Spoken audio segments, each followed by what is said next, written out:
Hey everyone, close your eyes and picture this. It's a warm July afternoon in the rolling hills of rural Virginia. 80 relatives gathered under the big oak tree at Grandma's old farmhouse. The one that's been in our family for 4 generations. Red checkered tablecloths, homemade sweet tea, kids running around.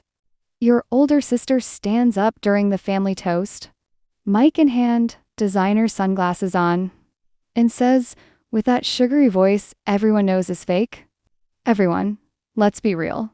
We all love this farm, but times are tough. We're selling it next month to fund the real family's future. And sorry, Scarlett, the spinster aunt who still shows up alone every year, you get nothing. You're the reason we're even in this mess. No husband, no kids, no real job. Just your little camera and dreams." The whole family goes quiet. Some laugh awkwardly. Your mom nods along. Your sister high-fives her husband. But I didn't cry. I didn't run away like I did when I was 16. I stood up slowly, pulled out a single white envelope from my bag, and said 7 words that made 80 people gasp at once. What were those words? Stick with me till the end. Because this is the most satisfying family reunion revenge you'll hear all year. My name is Scarlett Thompson. I'm 27 years old, born and raised right here in these Virginia hills. And for 20 years, I was the family's invisible girl. Grandma raised us after Dad's construction accident, left him in a wheelchair. Mom worked double shifts at the diner. My sister Brooke, 33 now, was the golden child. Cheerleader, homecoming queen. Married her high school sweetheart who works in sales, 2 perfect kids. Instagram full of blessed mama posts while spending money she didn't earn. Me, I was the quiet one with the camera.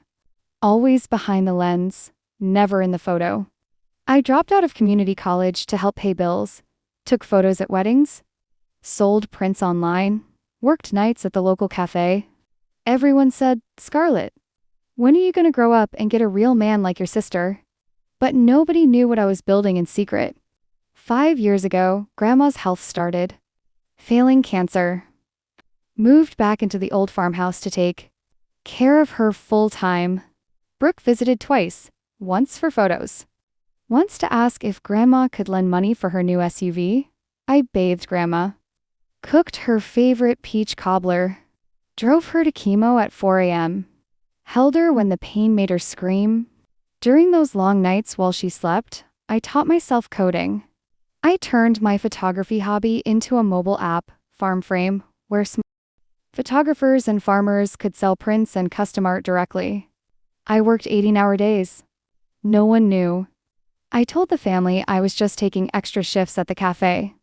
Last year, a big tech company in Richmond bought my app for $4.8 million.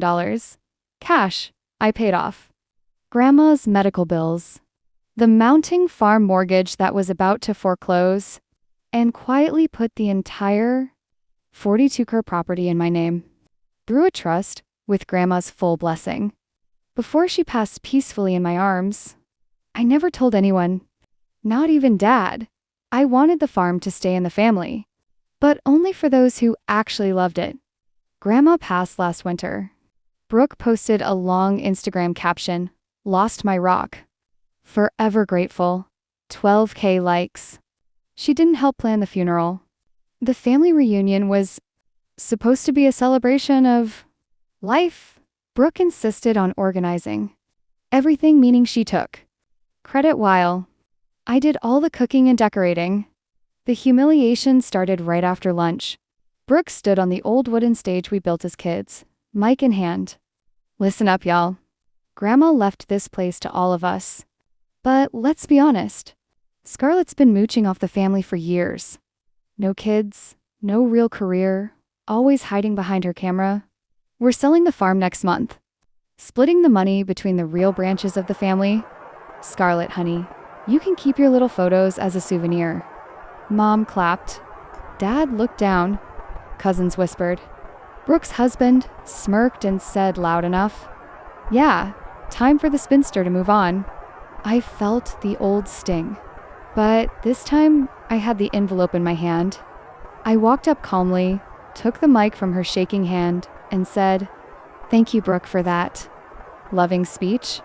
But before we sell anything, I have something Grandma wanted me to share." I opened the envelope, pulled out the official deed and a notarized letter from Grandma, dated 3 months before she passed. The projector screen I had secretly set up earlier lit up with Grandma's video message, the one she recorded on my phone. "My sweet Scarlett, you stayed? You cared? Brooke and the others only came when they wanted something. So I'm leaving the entire farm, house, land, and everything to you. Scarlett Thompson. It's already in your name. Sell it, keep it, burn it, your choice. But don't let the greedy ones touch it." Dead silence. Then gasps. Brooke's face went white as the Virginia snow. Her plate of peach cobbler slipped from her hands and crashed on the ground. I looked straight at her and said those 7 words. "Actually, I already own it all, sister." I showed the deed dated, signed by Grandma and 2 lawyers. Filed in the county office 6 months ago. Mortgage paid in full with my app money. Power of attorney transferred to me. Brooke started crying real tears now. "Scarlett, we're blood. You can't do this to family." Her husband yelled, "This is fake. You tricked a dying woman." But Dad stood up slowly in his wheelchair, first time he spoke all day, and said, "No, son. I knew. Scarlett showed me the papers last month. She's the only one who ever asked how I was doing." The fallout was beautiful. Brooke tried to contest. Judge threw it out in 11 days after seeing the video and bank records. Her husband's sales job was mostly credit card debt. They lost their rented McMansion because she had been counting on the farm sale money. Last month, she showed up at my new coffee shop in town. Yes, I bought the cafe too, begging for a job. I looked at her and said, "Remember when you called me the Spinster? Applications are online." Mom tried to guilt trip me on the phone. I sent her the 47 screenshots of Brooke badmouthing her behind her back. Mom hasn't called since.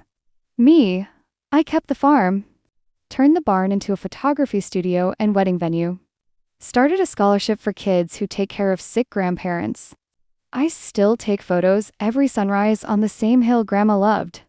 And every Sunday, I sit on the porch with Dad, sweet tea in hand, watching the horses run free. If you're the one they call the failure, the single one, the dreamer, keep going. Stay silent. Stay loyal. Build in the dark. Because when the light finally hits, it blinds everyone who doubted you. The best revenge isn't screaming back. It's quietly owning the ground they tried to bury you in. Drop your own family reunion horror stories in the comments. I read every single one. If this gave you goosebumps or hope, smash that like button, subscribe, and turn on notifications. More raw, real feel revenge stories every single week.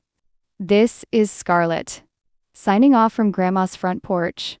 Family isn't who shares your last name. It's who shows up when the lights go out.